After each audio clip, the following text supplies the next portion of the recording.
मैं इम्ताराम बाम्बू पर्यावरण प्रेमी पद्मश्री अवार्डी 2020 जिला नागौर राजस्थान से हूँ और आज विश्व पर्यावरण दिवस पूरे विश्व में मनाया जा रहा है। और इसमें हमारे जो चैनल के जो अंकित तिवारी जी जो डिस्कवरी चैनल प्रयागराज से हैं उनसे जुड़ा हुआ हूँ।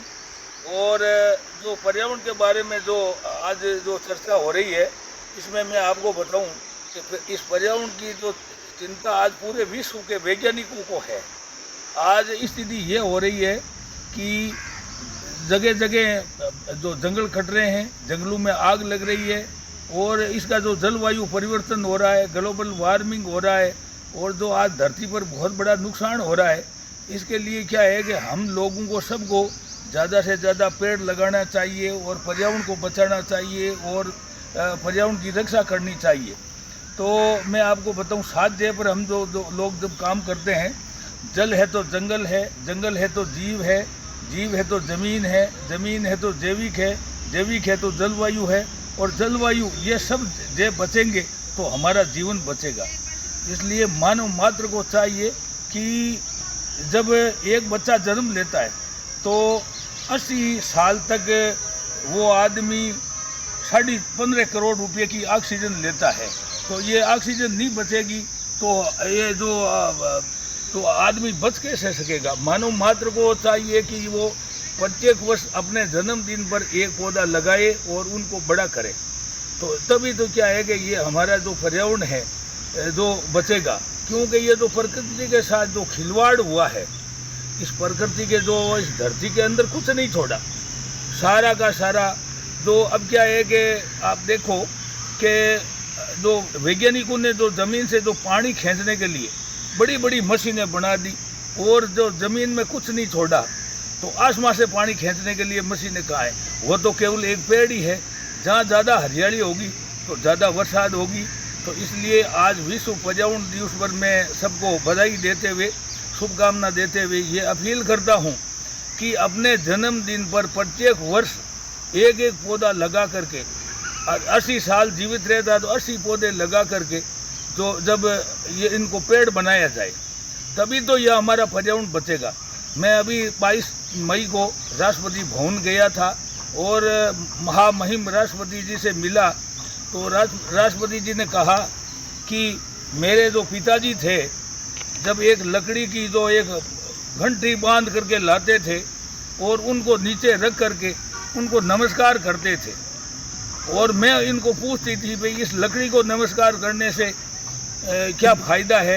तो वो मेरे पिताजी कहते थे कि इसमें ये जो है लकड़ी है अब ये बूढ़ी हो गई है और ये जब जवान थी, जब ये पेड़ था, जब इन्होंने न जाने कितनी छाया दी, कितने फल दिए, कितनी पत्ती दी, कितना न जाने ऑक्सीजन दी, कार्बन डाइऑक्साइड ली, न जाने कितने जीव जानवरों का बसेरा था, इन्होंने कितना काम किया।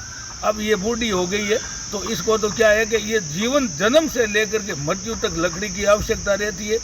इसलिए मानव मात्र को जागना होगा, नहीं तो आने वाले समय में स्थिति बड़ी भयंकर गंभीर हो सकती है। क्यों कि जो बड़े बड़े पहाड़ थे, बड़े बड़े बर्फ़ के पहाड़ थे, हिमगिर थे, वो पिघल करके समुद्र में जा रहे हैं।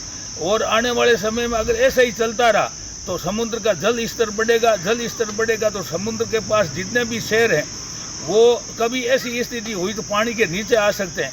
उन शहरों को बसाने में न जाने कितना खर्चा पड़ेगा, न करोड़ों अरबों खरबों रुपये लगेंगे, न जाने वो कितनी आपदा आएगी, कितनी स्थिति खराब होगी।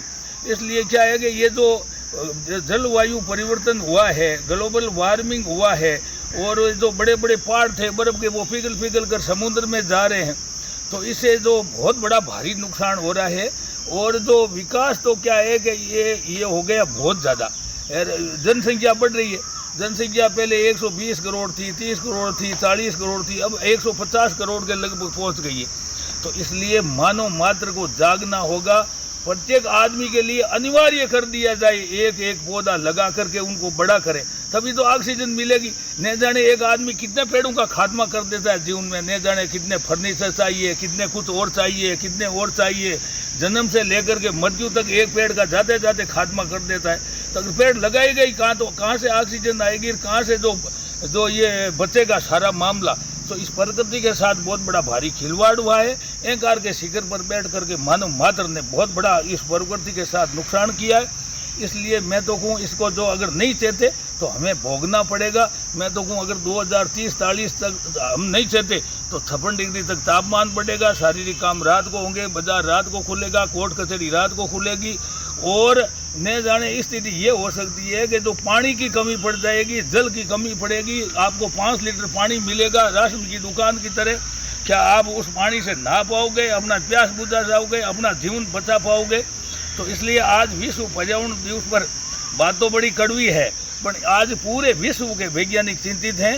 इसलिए ये पर्यावरण को बचाया जाए, जल को बचाया जाए, जंगल को बचाया जाए, जीवों को बचाया जाए, और इस पर्यावरण को बचाया जाए, तभी हम बच सकेंगे। जय हिंद, जय भारत, बहुत बहुत धन्यवाद।